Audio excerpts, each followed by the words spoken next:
a demonstration that for us to raise $25 billion,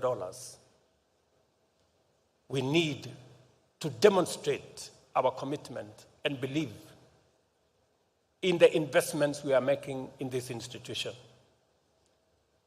Nobody doubts that investing our resources in Africa Development Bank is a logical, it is a profitable investment. I have since had I was motivated by the profits I saw and the dividends that will be paid.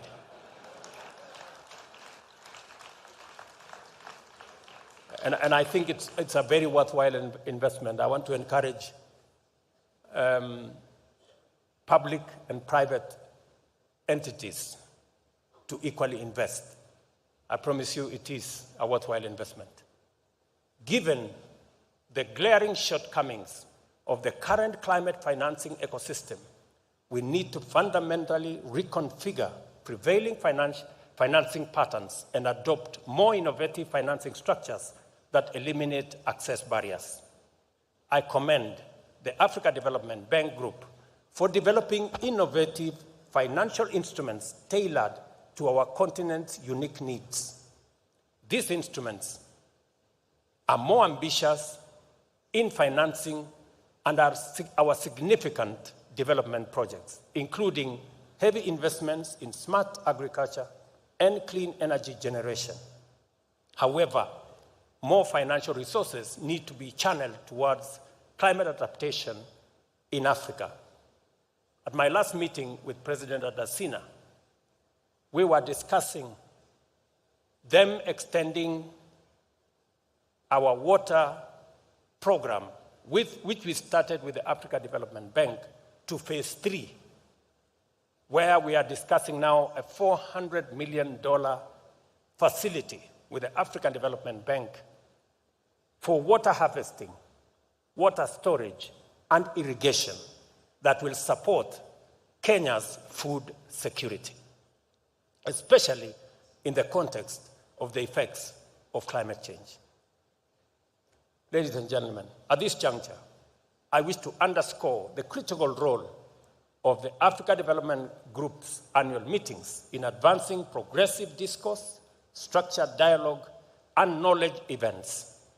These engagements provide an opportunity for collective deliberation and facilitate the dissemination of relevant knowledge among high-level decision makers in Africa from different sectors, including government leaders, academics, and the private sector, among other key players.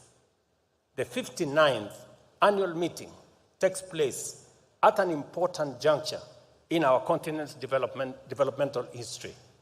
I am confident that all of us gathered here are able, willing, and ready to apply ourselves accordingly and do justice to our common agenda of taking Africa to the next phase of transformation through constructive deliberations. Let me say this finally. My colleagues, the heads of state and government in Africa, asked me to take over the baton from my senior, President Paul Kagame, on reform of institutions of the Africa Union. It is an assignment I intend to work on with the support of my colleagues, to align it with aspirations of today, and so that we can support more financial institutions like the Africa Development Bank and all the other continental institutions to support Africa's development and progress. As I take over the assignment from President Kagame, let me make 4 points on that reform. Number one, we will be proposing that the Africa Union Commission, the executive, be given sufficient power to be able to prosecute Africa's economic diplomacy. so that we can unlock the potential of our continent, so that we can showcase the assets that we have, our mineral assets, our agricultural development assets, our human capital assets, our natural resources assets, and use them to create investment opportunities so that we turn our potential into opportunity and opportunity into investment and create a better Africa for all of us. Number two, to make Africa Union a fit-for-purpose organization to take charge of the consolidation of the African market through the Africa Continental Free Trade Area. Today, in Africa, intra-Africa trade is only 15%. Intra-Asian trade is 60%. Intra-European trade is 70%. Intra-Africa trade is 15%. We are struggling looking for markets everywhere except in our continent. We must believe in ourselves. We must first sell to the market that we have in our continent. It is the silver bullet. And it is what is going to increase the contribution of trade from Africa from 2% to the next level. Number three, we must make Africa Union fit for purpose to secure this continent. The Africa Union must take charge of our peace, security, and stability. The Africa Union must make us solve the problems of conflict and war in our continent. We cannot progress as a continent if there is war in Sudan, there is trouble in Somalia, there is problems in DRC, there is problems in the Sahel. We must take charge of our security. We must take charge of our stability, and Africa Union must step forward to be counted to provide that cover. And finally, the Africa Union must work with us to close the infrastructure gap. We will be proposing 4 assignments. The Africa Union was initially a liberation movement. We must repurpose it. We must re-engineer it so that it addresses the challenges of the moment. We will also be making a proposal to have a much more accountable Africa Union. Today, the Pan-African Parliament has no connection to the Africa Union executive. We are proposing that we are going to reduce the size of the Pan-African Parliament to make it much more cost-effective from 275 members to 100 members. 1 woman, 1 man from every country. And make it a full-time organization. Let it approve the budget of the Africa Union. Today, the budget of the Africa Union is approved by people who are not people's representatives. We want the people of Africa to take charge of this continent. And finally, we must bring about the Africa Court of Justice so that we can sort out our issues. We don't want any African to be dragged to courts elsewhere to sort out our issues.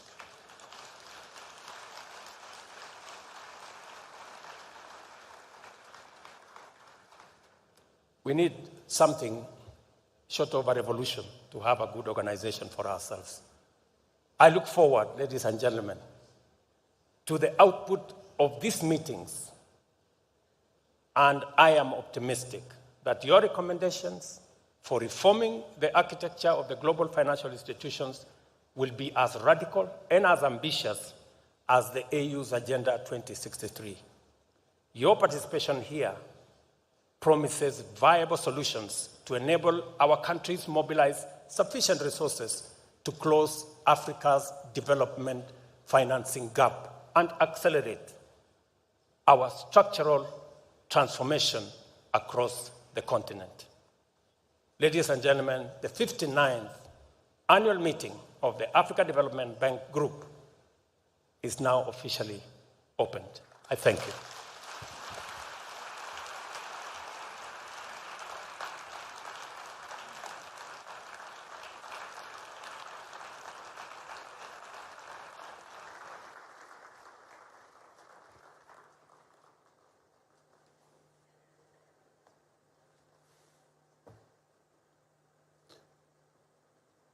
If you don't mind, please keep standing, and let's give one more big round of applause to the President.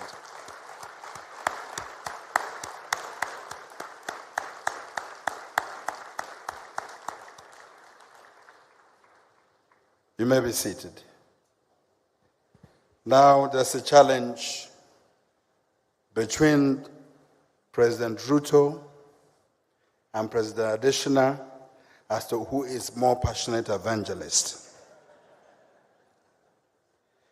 Ladies and gentlemen, excellencies, with that strong and inspiring address, we have come to the end of the opening ceremony, and we will now transition to the presidential dialogue, Africa's transformation, the African Development Bank Group, and the reform of the global financial architecture, which will then be followed thereafter by the commemoration, a short commemoration ceremony of the 60th anniversary of the African Development Bank.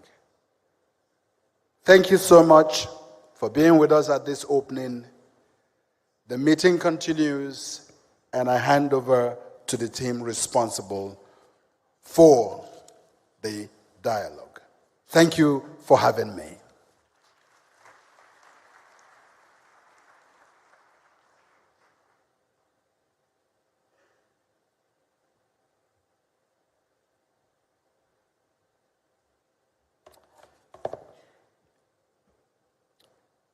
Your Excellency, Dr. William Samoei Ruto, President of the Republic of Kenya, Excellencies, heads of state, representatives of heads of state, governors of the bank, distinguished ladies and gentlemen, kindly permit me to stand on already established protocols.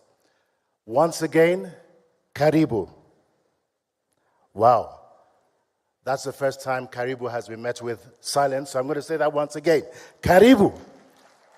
Now that's a little bit more enthusiastic. I think we're getting into it. Thank you very much, President Ruto, for those really, truly inspiring and passionate words.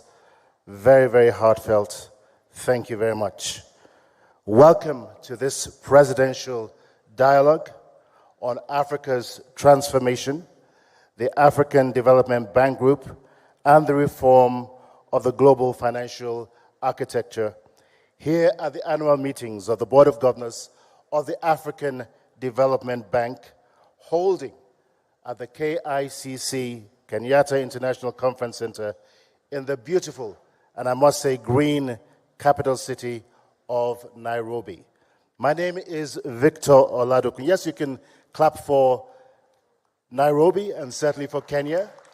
Kenya is green and has had a long history of being so. My name is Victor Oladokun, and it really is an honor to moderate the two presidential dialogues that are ahead of us this morning.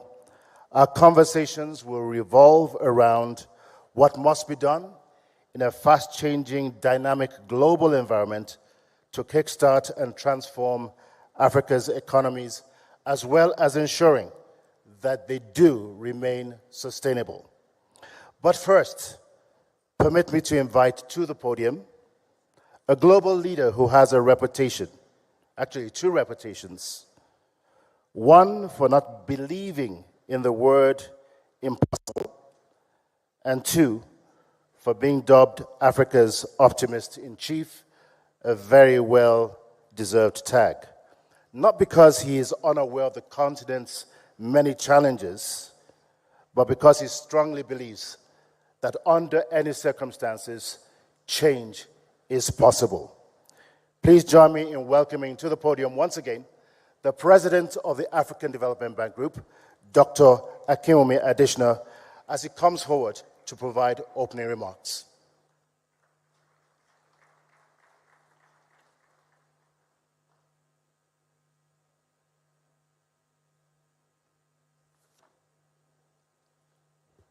Your Excellencies, heads of state and government, their governors, I wish to thank you immensely for attending these 2024 annual meetings, and in particular for being here for this particular session, which is a debate or conversation with you heads of state and government about the issues of the transformation or the reforms of the global financial architecture, the African Development Bank, and of course, Africa's transformation.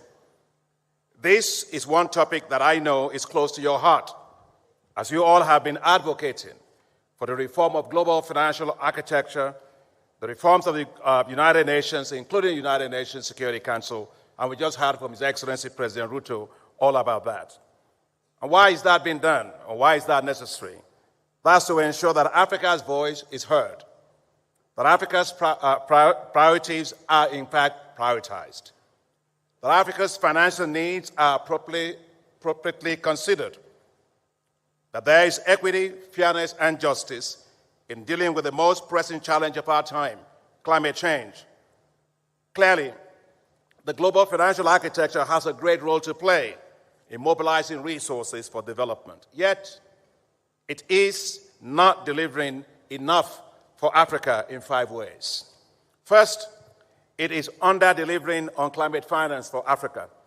Today, while Africa's climate finance needs are in the order of $277 billion annually, the global financial architecture delivers only $30 billion for Africa, a continent that contributes the least to climate change and which suffers disproportionately from its negative effects, as we have seen in several countries.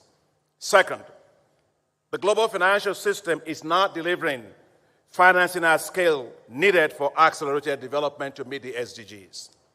United Nations Secretary General Antonio Guterres has noted that the financing need now has moved from $2.5 trillion to $4 trillion annually. Africa alone will need $1.3 trillion. With SDGs, of course, due to lack of adequate financing, Africa will not be able to meet SDGs by 2030 under the current trajectory. Third, the COVID-19 pandemic showed the huge divergences in financing capacities to deal with global pandemics and its effects between developed countries and developing countries. While developed countries provided over $19 trillion to support their economies during this pandemic, equivalent to roughly 18% of the global GDP, African countries provided only $83 billion, or 3% of their GDP. No wonder there is economic divergences between Africa and developed countries and even emerging market economies, because we hear something about COVID, that people have long COVID. But now also in terms of fiscal space for African countries, it's a long COVID in terms of fiscal space because it takes a long time to be able to recover from such pandemics like that. Fourth, the global contingent financing facilities have not been fair and equitable. Take the case of the special drawing rights, as President Ruto has mentioned. Out of the $650 billion of Asia allocation, Africa got $33 billion, which is roughly 4.5%. In other words, those that needed it the most got the least. However, I want to really thank the IMF. I want to thank my sister, Kristalina Georgieva, and all our team at IMF, and of course the IMF board, for recently approving the use of SDRs as hybrid capital, which of course multilateral development banks like us can leverage 3 to 4 times and deliver greater impact based on the model that the African Development Bank and the Inter-American Development Bank have developed. We're very grateful for that support. I also like to commend the IMF for providing a third seat for Africa at the board of IMF, as the chairperson of the African Union Commission mentioned the importance of having more space around the table for Africa, and we're grateful for that as well. The admission of African Union to G20 is also a commendable development, long overdue. Fifth, the global financial architecture is failing in dealing with the high rising debt burdens of African countries. While the G20 Common Framework is working to address these challenges, and we support it, to achieve equal and comparative treatment between official creditors, private creditors, and commercial lenders, the process, however, is taking way too long. Unfortunately, we shouldn't forget that Africa went through things like that in the 90s. The Multilateral Debt Relief Initiative, also the Highly Indebted Poor Country Initiative, that just dragged on, and unfortunately, we had a lost decade because of that. There's therefore a need for speedier, comprehensive resolution of debt burdens of countries. It's hard to run up a hill with a backpack of sand behind one's back. So while globally the Debt Service Suspension Initiative helped to defer due debt service payments, it only postponed it. It did not solve the problem. There is need for more timely, comprehensive debt treatment, debt restructuring, and debt resolution for African countries. And finally, Your Excellencies, the rules of global taxation, as President Ruto rightly mentioned, need to be modified to ensure that they are serving developing countries. Cooperation across jurisdictional tax rules is needed to avoid Africa losing taxes to multinational corporations that do illicit capital flows. And sometimes I hear a lot about illicit capital flows. It's not just African countries. In fact, quite a lot of multinational corporations have more lawyers, they have more accountants, they have more people than the whole country has. And therefore, we have to make sure that the whole issue of profits, tax avoidance, and profit-based shifting is addressed. In my view, if you do business in Africa, you should pay taxes in Africa. Your Excellencies, we look forward to hearing your views and perspectives, especially what the African Development Bank and all of us can do in the reforms of the global financial architecture. I'm particularly delighted that my dear brother and friend and colleague, His Excellency Dr. Mohamed Al-Jazal, President and Chairman of the Islamic Development Bank Group, is here with us today at our annual meetings, and he will also be sharing with you some thoughts ahead of your conversation. Once again, thank you, Your Excellencies, for your participation. It's a great honor for us to have you. Thank you very much.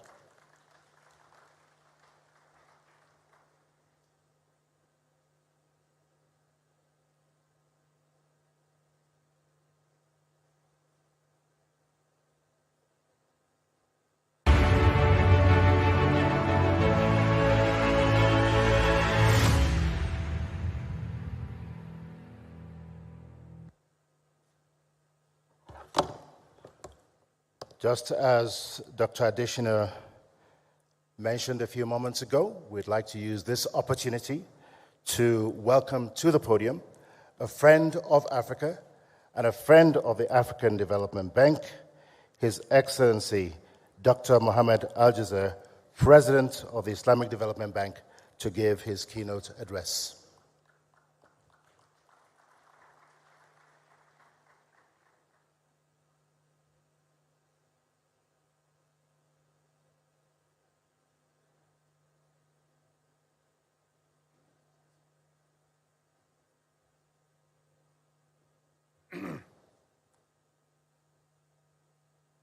بسم الله الرحمن الرحيم.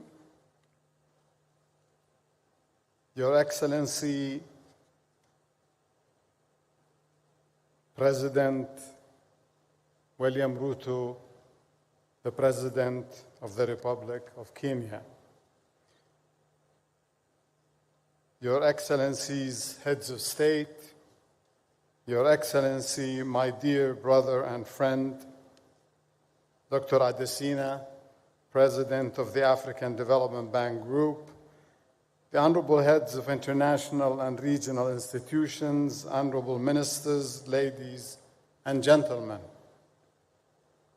It is indeed an honor to be part of this special gathering to celebrate the African Development Bank Group's 60 years of remarkable contributions to Africa's development journey.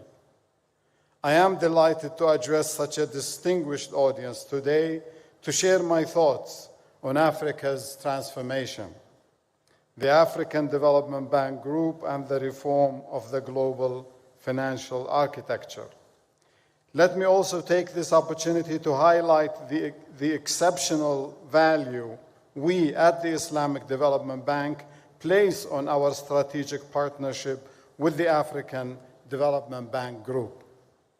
It is a commitment to a shared dream of transforming the African continent and helping it deliver on its hopes and aspirations. Your Excellencies, ladies and gentlemen, Africa, a continent full of promise and endowed with abundant resources. Africa, a continent that holds the dreams and aspirations of hundreds of millions of its people. Africa, a continent full of potential, yet grappling with critical challenges on its road to structural transformation. Since the turn of the century, many African countries have exhibited strong economic growth. A significant portion of this growth is the result of better macroeconomic management, higher investment and trade, larger regional markets, and to a lesser extent, some degree of structural transformation. Despite this progress, the core components of human development, including income levels and formal employment, remain low and vulnerable to shocks. This leads me to the key question that the region and its governments need to tackle in the coming years. What will it take to ensure that this higher growth is sustainable and inclusive? To foster and sustain development gains, economic growth alone is insufficient. African countries need to deepen their structural transformation to ensure a prosperous and secure future for all Africans. The priority will be on transforming natural resource-driven economies into knowledge-driven ones, while taking advantage of the region's demographic dividend. Reforms ought to focus on fostering a more conducive business environment to enhance competitiveness and encourage initiatives that take advantage of regional growth opportunities.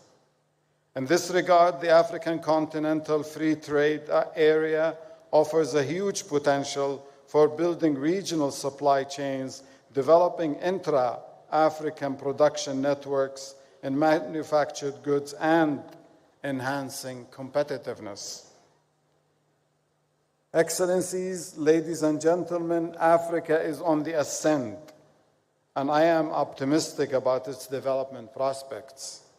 However, recent estimates suggest that Africa will require an additional $200 billion annually to achieve the SDGs by 2030. Moreover, it is becoming increasingly evident that the current global financial system will not be able to provide the necessary support to achieve the ambitious transformative agenda of Africa. It is thus not surprising that there are calls for a rethink of this framework to make it more efficient and just, giving a greater voice to the global South. Additionally, significant resources are being diverted to debt servicing at the expense of critical investments in health and education. This situation clearly demands urgent reform. Excellencies, ladies and gentlemen, over the past 5 decades, the Islamic Development Bank Group has remained steadfast in its commitment to Africa's socio-economic development. By the end of 2023, our financing to Africa totaled approximately $74 billion, including $45 billion specifically dedicated to enhancing trade. Our efforts have been significantly strengthened through long-standing cooperation with development partners, including the African Development Bank. Between 2017 and 2023, we achieved the record co-financing volume of $2.9 billion with the African Development Bank, enabling us to co-finance 22 operations across diverse sectors, and some of them have been mentioned by my brother, Mr. Adesina.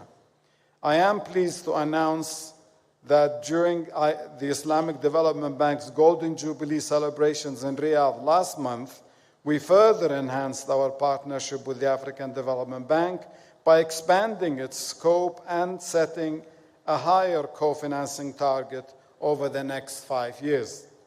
In this quest, where collaboration is paramount for success, the role of the Arab Coordination Group, or the ACG, in fostering development and progress across the African continent cannot be underestimated. To this end, the ACG has been a long-standing supporter of African countries and has cumulatively invested over $220 billion in the region to date. Bolstering its support for African partner countries, in November 2023, the ACG pledged a $50 billion financing envelope over the next 7 years to help build resilient infrastructure and inclusive societies in the African continent. Excellencies, ladies and gentlemen, we share common dreams for Africa, a continent free of poverty where no one is left behind, a continent of hope and prosperity driven by innovation and entrepreneurship, a continent providing meaningful employment opportunities for its youth. We remain steadfast in our commitment to work with our development partners to rekindle hope, to realize Africa's dreams of transformation, especially when we recall the wise words of our host, His Excellency President Ruto, and I hope he doesn't mind me quoting him, who said recently, only very recently, that Africa is neither facing east or west, but is facing forward.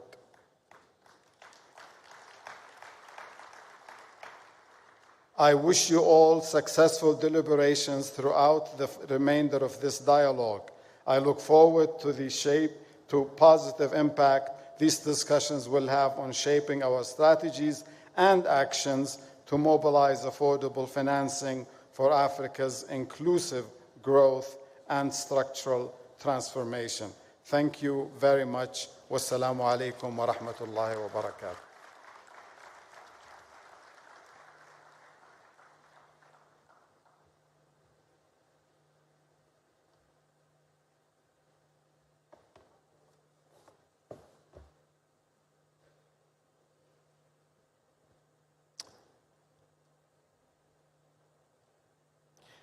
Many thanks, Dr. Al-Jazeera, for your keynote address and for framing many of the issues which will surround much of the presidential dialogues that have been convened this afternoon, or this morning and afternoon. At this point, I would like to invite members of the first presidential dialogue panel to take their seats on the platform. So, distinguished ladies and gentlemen, please welcome His Excellency Mr. Musa Faki Mahamat, Chairperson of the African Union Commission.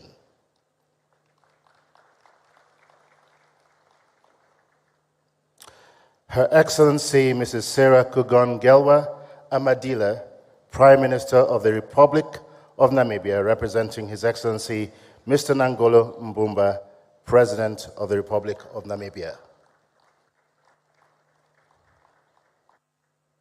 His Excellency Mr. Mohamed Yunus El Menfi, President of the Presidential Council of the State of Libya.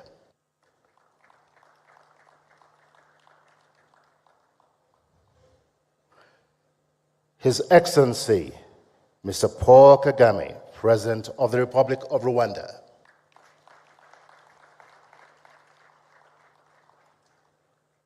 And last but certainly not the least, His Excellency Dr. William Samoei Ruto, President of the Republic of Kenya.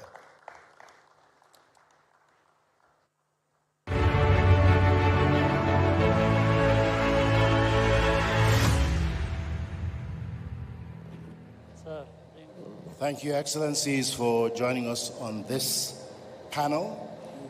Just a few rules here. One, because we are running behind time by probably almost 50 minutes. Each one of you will have about 3 minutes to respond to each of the questions that are posed to you. But I'd like to kickstart this dialogue, first of all, with a question for President Ruto. Just last week, you took America by storm. You were the talk of the town for a considerable amount of time in Atlanta and in Washington, D.C. The first African leader to go on a state visit to Washington, D.C. in 50 years. From all indications, a very, very successful mission, and we say congratulations to you and to Kenya. Now, for quite a while, you've been a very vocal advocate for reforming the global financial architecture, and we've heard much from you today. You've pretty much given us a tour de force of what Africa needs and what Africa needs to do. Now, considering that change is usually slow and not as quick as we anticipate it or want it to be, in terms of priorities in the short term, what do you think Africa should focus on, and what should be the major priorities moving forward? Thank you very much. And again, let me take this opportunity to welcome all of us to Nairobi and Kenya. It is said that half the solution to a problem is identifying that there exists a problem. For a very long time, many people did not admit that there was something fundamentally wrong with the international financial architecture. In fact, initially, when voices were raised, they were dismissed. But I want to say today we are very proud, those of us, especially from this continent, who raised our voices, that today the conversation in the world is no longer whether we have a fit-for-purpose international financial architecture. Everybody admits that there is something fundamentally wrong with it.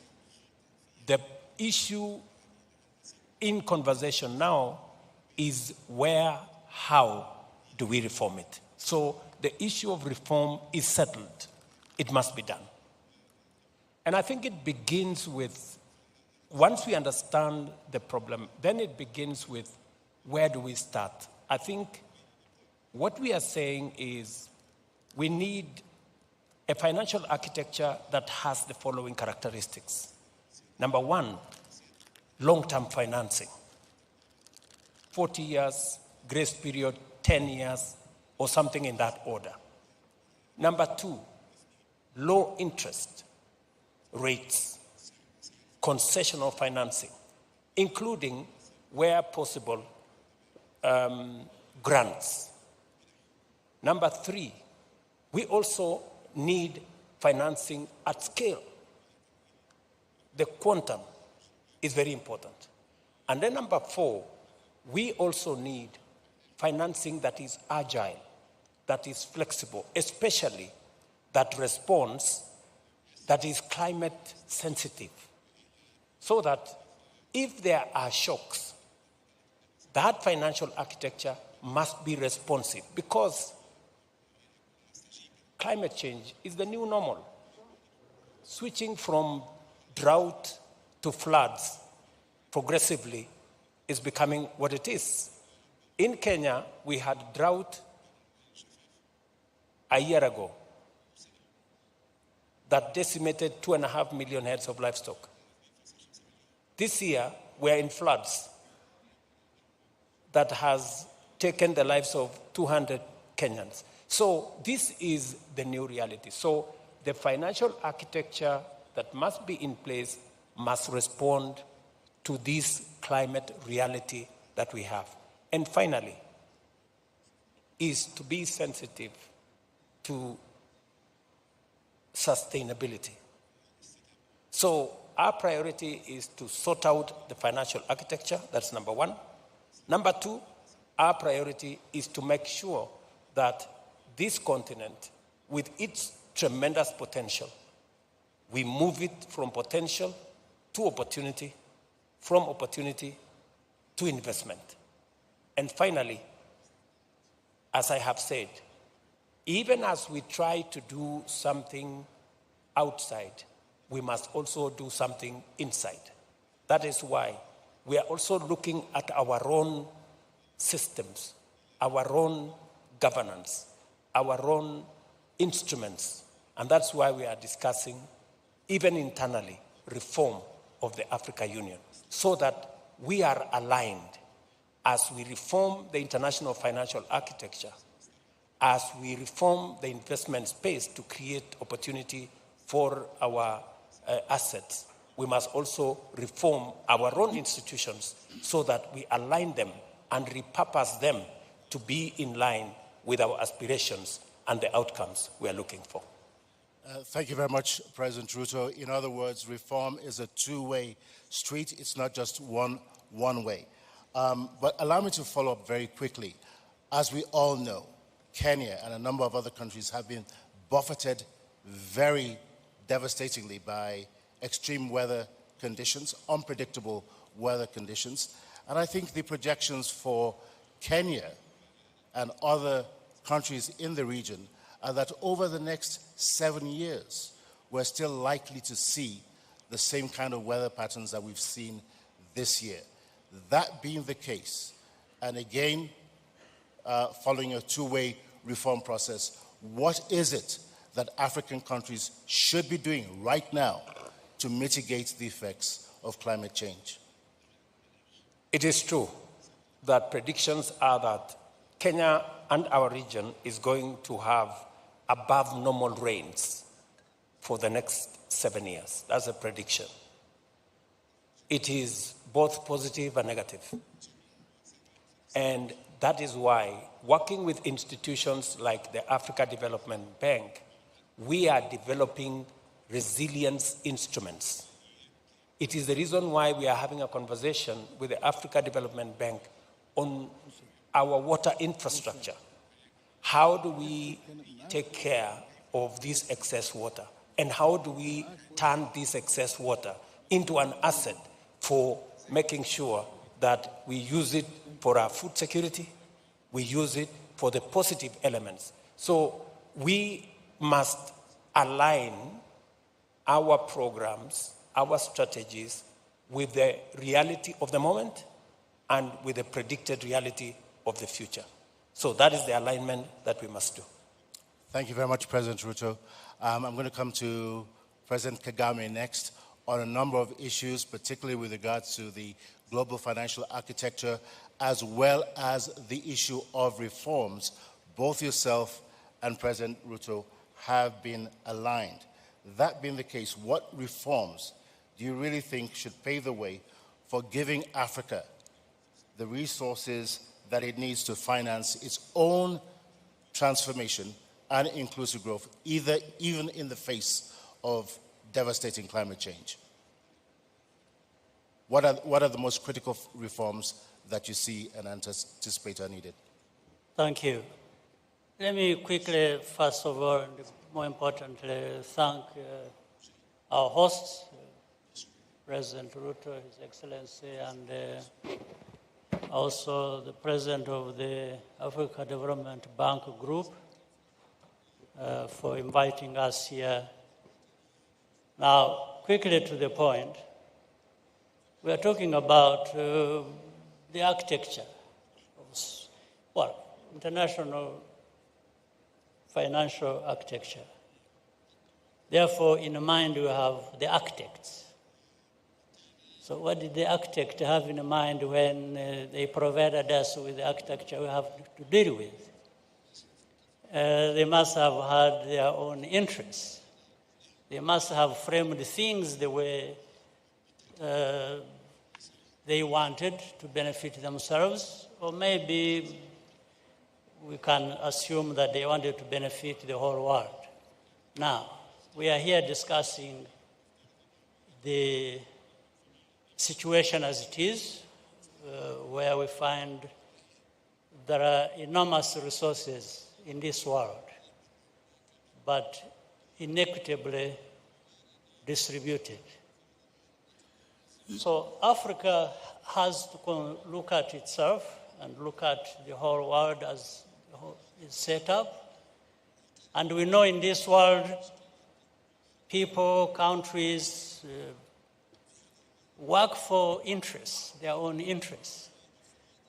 Africa's interests and the countries of our continent interests must be taken care of, beginning with ourselves. So, and we talk about speaking with one voice many times. It has to be one voice. It has also to be loud and clear and effective. For that to happen, we think about working together. We think about representation. And representation is not also just numbers. It's being able to speak out loudly and representing ourselves rather than having other people represent us. So it starts from what has been talked about, that is very important, whether it was in the speech of His Excellency President Ruto and His Excellency Musa Faki.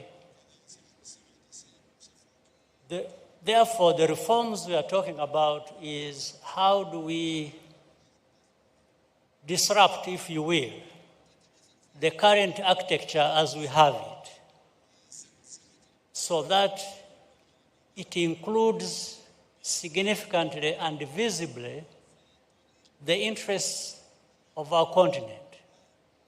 Our continent, whether it is human resources or natural resources or any resources we are thinking about, how can anyone interested in the well-being of the people of this world sideline our continent? In actual fact, if you look at the facts as they are, in a few decades, the only place in this world that will be having a growing middle class is Africa, the only one. So it is even in the interests of the rest of the world that has marginalized Africa to contribute to the well-being of our continent, because the growth of Africa, based on this middle class, feeds into the growth of the rest of the world. So they should even be accepting some of these proposals in self-interest, because Africa grows, the whole world grows. But Africa cannot wait to be handed this opportunity by anybody else. We therefore must be on the front line, really fighting for this right, and therefore for ourselves, but also which contributes to the well-being of the rest of the world. President Kagame, I want to be a little bit provocative here. I've been coming to Kenya for probably 30 years, and there are places that I used to know that I no longer recognize. Why? Because the city's architects have changed the landscape. Now, most of the Bretton Woods institutions were created 60 to 80 years ago at a different time from the one that we live in. So, if we're going to talk about reform, it's not just the access to resources. It's looking at those institutions that were created back then and asking the question, are they still relevant to the needs of today? What is your thought about redesigning a lot of these institutions to make them fit for purpose? Well, absolutely. It's a no-brainer that what worked 50 years ago or designed 50 years ago, things have changed, and therefore a rethink of a new design that fits the purpose must be into play. There's no question about it. But here what we are talking about is not simply an argument of whether, this is fit for purpose or this. I think everybody understands that point.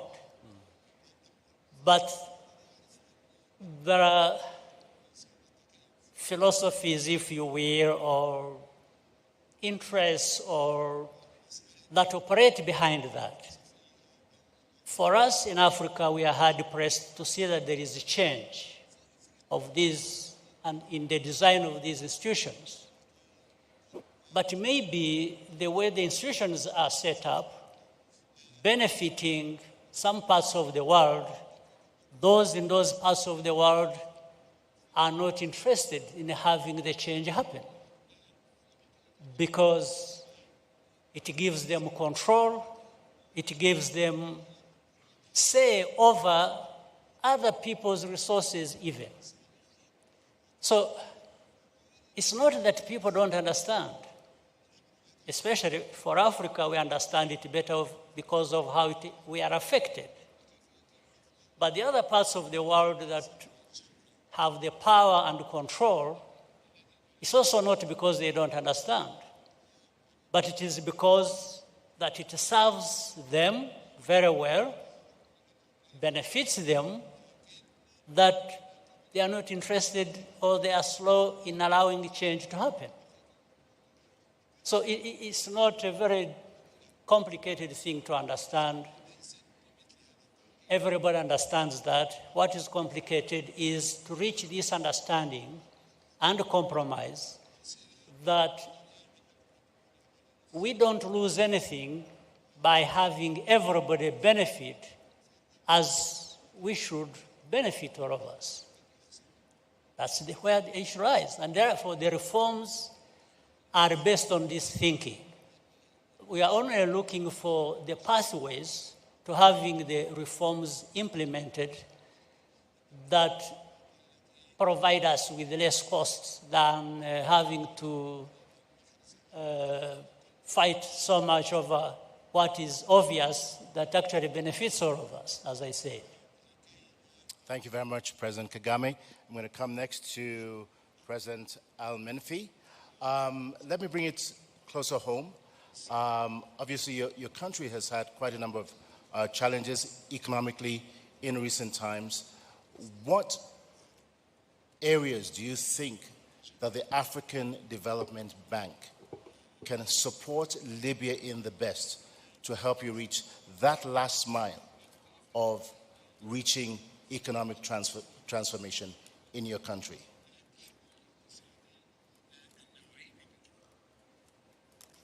شكرا جزيلا. أنا أعطي فرصة حتى للترجمة إذا كان في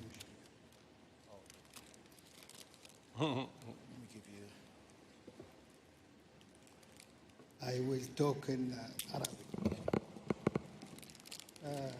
And President Al-Menfi, if you could just move your microphone a little bit closer to you.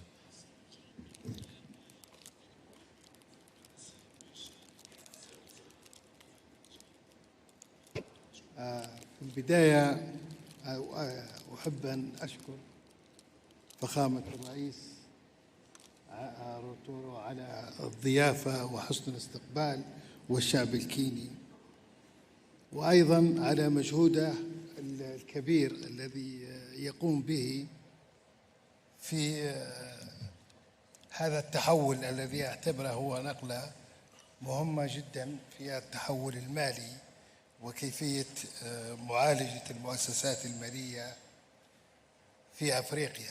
والحقيقة أيضا أريد أن أؤكد على نقطة أخرى، وهو أن أحيانا في بعض الدول الأفريقية الحاجة تكون للعناصر الفنية وللخبرات وليس المالية، وهذا ما يسمى بالتوأمة وما يسمى بالتكامل المالي داخل أفريقيا، والذي نرجو أن يكون هو الطموح الذي نريد أن نصل عليه. كل المؤسسات المالية أسست في فترة كانت فيها الدول الأفريقية قابعة تحت الاستعمار، وبالتالي أسست وفق آليات معينة لا تخدم أفريقيا، لكن أفريقيا اليوم هي أفريقيا أكثر تطوراً، أفريقيا فيها العديد من الثروات من الموارد، وبالتالي قدرة أفريقيا اليوم على البناء والتنمية تختلف عن أي وقت ماضي. والحقيقة نحن نريد أن نؤكد على أن الدور الذي قامت به ليبيا في فترات زمنية في عدة دول أفريقية، مستعدة ليبيا اليوم أنها تدعم هذا الاستثمار الذي قامت به في دول أفريقية، يحتاج فقط إلى بعض الترتيبات المالية والضمانات المالية مع بعضنا كأفارقة. فليبيا مثال، ربما تكون ليبيا في استقرارها السياسي هي العنصر الذي سيساعد هذه المؤسسات المالية، وخصوصا أننا نتحدث الآن على 3 مؤسسات مالية مهمة جدا، والحديث فيها عن البنك الأفريقي للتنمية وكذلك البنك الأفريقي للاستثمار الذي يوجد الآن في طرابلس، ونحن بصدد يعني استكمال كل الإجراءات التنفيذية الخاصة به، وسيكون داعم في العديد من الدول الأفريقية، وربما هو سيكون إضافة حقيقية للاستقرار المالي في أفريقيا. نحن نريد أن يكون هناك أيضا تبادل ما بيننا، سواء كان بين الدول أو على مستوى الاتحاد الأفريقي داخل ليبيا في الاستيراد والتصدير، وهذا تحدث عليه فخامة الرئيس، والنسب اللي تحدثوا عليها سواء كان التبادل داخل أوروبا أو آسيا. نحن في أفريقيا محتاجين أن يكون عندنا هذا الأمر. فليبيا هي بحاجة إلى تعاون أفريقي، لأن ليبيا هي دائما تنظر إلى بعدها الأفريقي. ليبيا تريد أن تستكمل كل ما بدأ تجاه أفريقيا، لأننا نحن نؤمن بأن قوة ليبيا هي من قوة أفريقيا، وقوة أفريقيا من قوة ليبيا، وبالتالي استثماراتنا عندما تتجه إلى الجنوب خصوصا Amadila. I know that my pronunciation. The police have uncovered a drug trafficking operation. This is what top dogs do. New Super Stay Skin Tint with vitamin C from Maybelline, New York. Turn up your skin with bright, skin-like coverage. Formula with vitamin C. Up to 24-hour wear. New Super Stay Skin Tint, Maybelline, New York.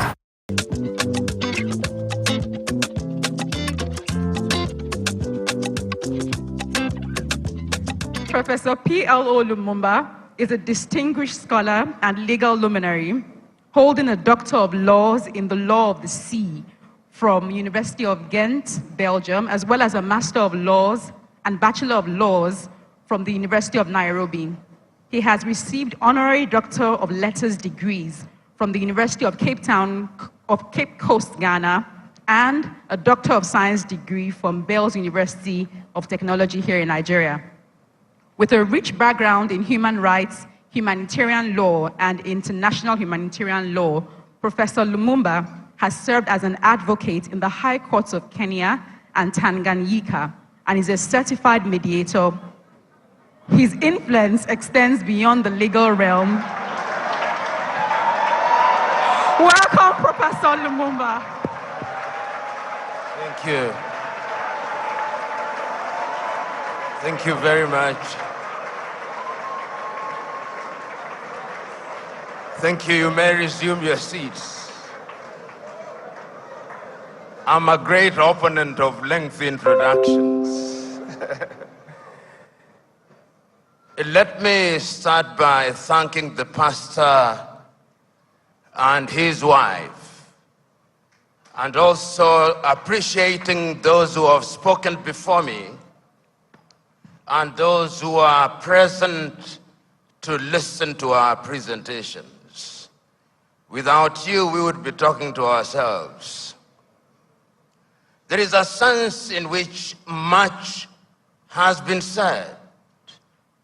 If it is the history of the continent, slavery that has been mentioned, if it is colonization that has been spoken to, if it is neo-colonization that has been spoken to, if it is in describing the continent of Africa as having been divided so very arbitrarily in Berlin in 1800.